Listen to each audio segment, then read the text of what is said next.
you have shaped up your beard, whether you shaved it off. He never looks at that. But the Prophet ﷺ said, وَلَكِنْ يَنْظُرُ إِلَىٰ قُلُوبِكُمْ. He looks at your heart. He looks at your heart. So he does not want you to dress up nicely or smartly or show that you're a nice lad if you're wearing a nice tracksuit. It's all about the qalb, it's all about the heart. And the Prophet ﷺ in another hadith, what did he say? He said that there's a piece of flesh in the human body. If that piece of flesh is sound, the entire body is sound. If that piece of flesh is sound, the entire body is sound. And the companions asked, Ya Rasulullah, what is that piece of flesh? That when it's sound, the entire body is sound. The Prophet ﷺ replied, it's your heart, it's your qalb. Meaning, if your qalb is sound, the entire body is sound. If your qalb, if your heart is working perfectly fine, then the entire body, all the subjects are fine. And then Sayyiduna Imam Ibn Hajar al-Asqalani, rahimahullah, what does he say? He said, the heart, your heart is the leader of your entire body. Your heart is the leader of your entire body. And if your heart has corruption in it, the entire body becomes corrupt. The entire body has corruption in it. And he said, if the heart of your body is fine, the entire body is fine.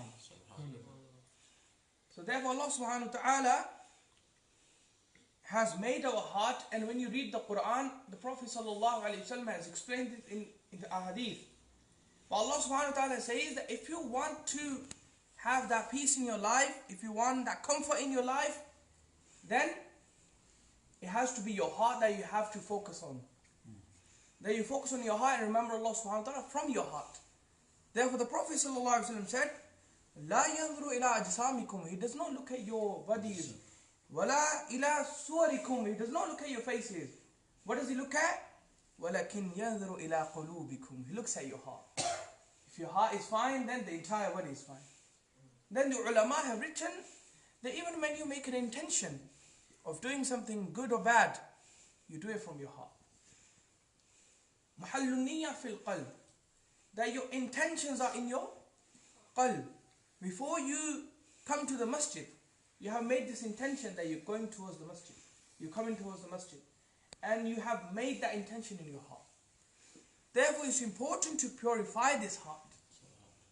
It's important to purify this heart. And then, Allah subhanahu wa ta'ala in the Quran says that if you want to enter paradise, then you have to have a sound heart. Qalb, which is salim. Sound heart. And now, the question we might ask, Ya Allah, or we ask the Prophet sallallahu alaihi wasallam, Ya Rasulullah sallallahu alaihi wasallam, how are we going to purify our heart? If that's the case, that we are going to enter paradise if our heart is pure, how are we going to purify this heart of ours? How are we going to do that? And the Prophet sallallahu alaihi wasallam said, لِكُلِّ شَيْءٍ سِقَالَةٍ. He said, there's polish for everything. Subhanallah. لكل شيء سقالة وسقالة القلوب ذكر الله. He said the polish for your heart is the remembrance of Allah subhanahu wa ta'ala. The polish for your heart is the remembrance of Allah. If you want to get rid of all the impurity, if you want to get rid of all the bad things, then remember Allah subhanahu wa ta'ala. And then even in the Quran we read that Allah subhanahu wa ta'ala says, أَلَا بِذِكْرِ اللَّهِ تَطْمَئِنُّ الْقُلُوبِ. That if you want that comfort in your heart, then remember Allah subhanahu wa ta'ala. That's how you focus on your heart. That you remember Allah subhanahu wa ta'ala from your heart. And then, when people started asking about the salah of Sayyidina Abu Bakr as-Siddiq radiallahu anhu, that he used to perform his salah quietly. He wouldn't say out loud. he wasn't very loud when he used to perform his salah. And the companions asked, Ya Rasulullah, why does he do that? Because when they looked at Sayyidina Umar bin al-Khattab radiallahu, when they watched him praying, they said Sayyidina Umar was loud when he was performing salah. But Sayyidina Abu Bakr is not even, loud enough to, that people can hear him. No one could hear him. And what was the reason behind it? And they said, Sayyidina Ali bin Uthman al-Hujwari radiallahu anhu, the great wali of the time, he said his analysis on this. He said the reason why Sayyidina Abu Bakr wasn't reading out loud, because he was at the maqam of observations. He was at the maqam of mushahida. And Sayyidina Umar bin al-Khattab was at the maqam of mujahida. He was at the maqam of mujahida, and Sayyidina Abu Bakr was in the maqam of mushahida. He could see, he could experience that presence of Allah subhanahu wa ta'ala. And we need to create that. In order to experience the spiritual presence of Allah subhanahu wa ta'ala, we need to remember Allah subhanahu wa ta'ala from our heart. And it's only the heart. If heart is fine, the entire body is fine. Then the ulama have written that as soon as you go towards a good deed, meaning you come into the masjid, the house of Allah, or maybe you're giving charity, as soon as you make that intention, because it's all about intention, isn't it? It's all about intentions. Niyat. Your intentions. And we know that innal a'malu bin niyat. If your intentions are good, then your a'mal are good. And if your intentions are bad, your a'mal, even if you try to show or pretend that your a'mal are good, they're not good. Some people pretend to show, oh, I'm fine, I'm a good person. But then other people can see that there's corruption in your heart, mate. And that corruption is there. You come to the masjid, perform 5 daily prayers, but when you leave the masjid, you're back to square one. You're back to the same person. Someone wants to chat to you, you're like, mate, I don't want to talk to you. They're like, you just came from the masjid. So what? That was masjid. This is not masjid. That's what they talk to you like. To forget about all the religious things now. Comes back to their desires. Their nafs desires.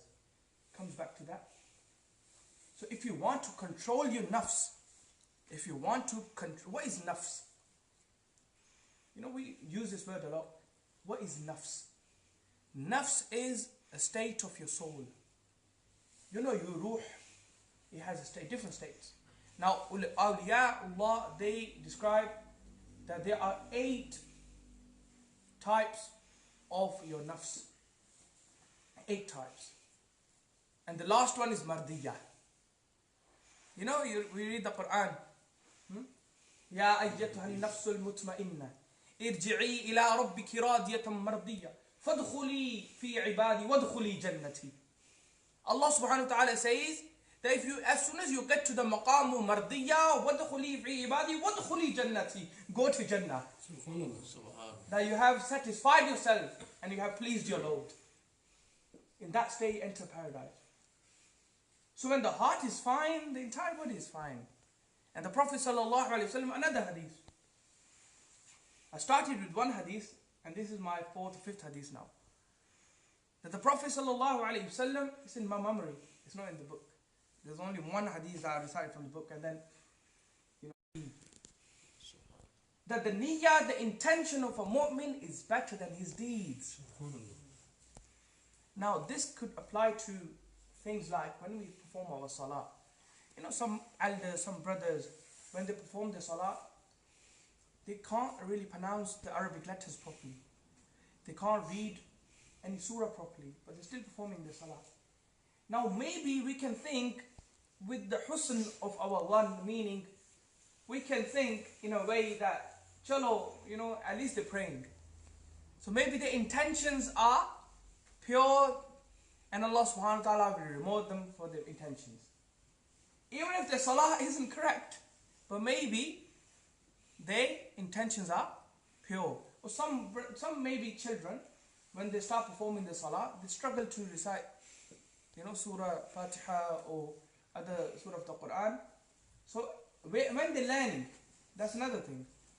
if people don't learn and they still make this excuse, oh, we heard the hadith of the Prophet ﷺ, he said it's all about your intentions. No, brother, you can't do that. If you're learning and then you struggle, then it's different. But if you don't even learn and you just do it every day, it's been 60, 70 years of your life, you're reciting the same surah again and again and you don't even know how to recite it properly, then Allah subhanahu wa ta'ala will ask you on the day of Qiyamah. He will ask you, he will question you. Now why did you not learn when you had the Imam? Who could talk in English, Urdu, Punjabi, Arabic, Farsi, sari wallah. But why did you not come to the Imam and learn about this religion? Allah will ask you and me. You know, there's one thing. It comes in the hadith of the Prophet sallallahu alaihi wasallam. He says, an alim can take the entire nation to paradise. A scholar can take the entire nation to paradise. Your friends will not take you to paradise, mate. They cannot. A Hafiz al-Quran, if he can take 10 people, over 10 people, to paradise, an alim, a scholar of this religion, can take the entire nation to paradise. It's best to stick to the Imam then, if it comes to masail of deeniyah. Listen to the Imam, and then act upon these things. These are the words of the Prophet sallallahu alaihi wasallam.